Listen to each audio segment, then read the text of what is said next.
UPPSC current update में आपका स्वागत है। अभी की खबर है भारत का पहला स्वदेशी हाइड्रोजन ईंधन सेल पोत। आइए सबसे पहले देखते हैं खबर चर्चा में क्यों है। केंद्रीय मंत्री सर्बानंद सोनोवाल ने वाराणसी में भारत के पहले स्वदेशी हाइड्रोजन ईंधन सेल पोत को हरी झंडी दिखाकर रवाना किया, जो देश के सतत अंतर्देशीय जल परिवहन की दिशा में एक महत्वपूर्ण उपलब्धि है।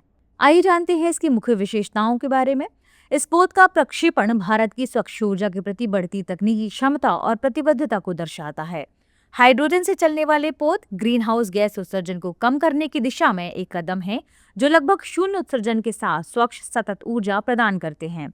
बता दें कि नमो घाट पर इस परियोजना के शुभारंभ से वाराणसी भारत की हरित जलमार्ग पहल में अग्रणी स्थान पर आ गया है। हाइड्रोजन पोत पहल प्रधानमंत्री मोदी के नेतृत्व में भारत की व्यापक रणनीति का हिस्सा है, जिसका उद्देश्य अंतर्देशीय जलमार्गों का आधुनिकीकरण करना है। यह परियोजना समुद्री भारत विजन 2030 और समुद्री अमृतकाल विजन 2047 के अनुरूप है, जो अंतर्देशीय जलमार्गों पर हरित परिवहन, स्मार्ट अवसंरचना तथा वैकल्पिक ईंधन पर जोर देती है। हाइड्रोजन पोत और संबंधित परियोजनाओं का उद्देश्य सतत अवसंरचना को मजबूत करके लॉजिस्टिक लागत को कम करना है।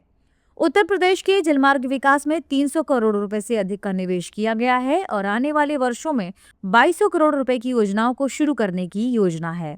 आइए जानते हैं हाइड्रोजन फ्यूल के बारे में। हाइड्रोजन फ्यूल एक स्वच्छ, विश्वसनीय, बिना रुकावट और प्रभावी तरीके से उच्च गुणवत्ता वाली बिजली प्रदान करता है। हाइड्रोजन को विद्युत रासायनिक प्रक्रिया के लिए फ्यूल के रूप में उपयोग किया जाता है। इस प्रक्रिया में विद्युत, जल और ऊष्मा का उत्पादन होता है, जो उप उत्पाद के रूप में होते हैं।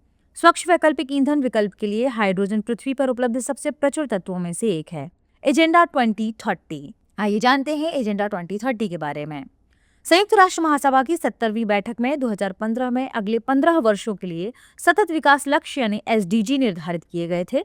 इससे पहले 2000 से 2015 तक की अवधि के लिए सहस्त्राब्दी विकास लक्ष्यों यानी एमडीजी की योजना बनाई गई थी। सहस्त्राब्दी विकास लक्ष्यों की समयावधि 2015 में पूरी हुई थी। इसके बाद 2030 तक के लिए एसडीजी एजेंडा को सभी सदस्य राष्ट्रों द्वारा औपचारिक रूप से अंगीकृत किया गया।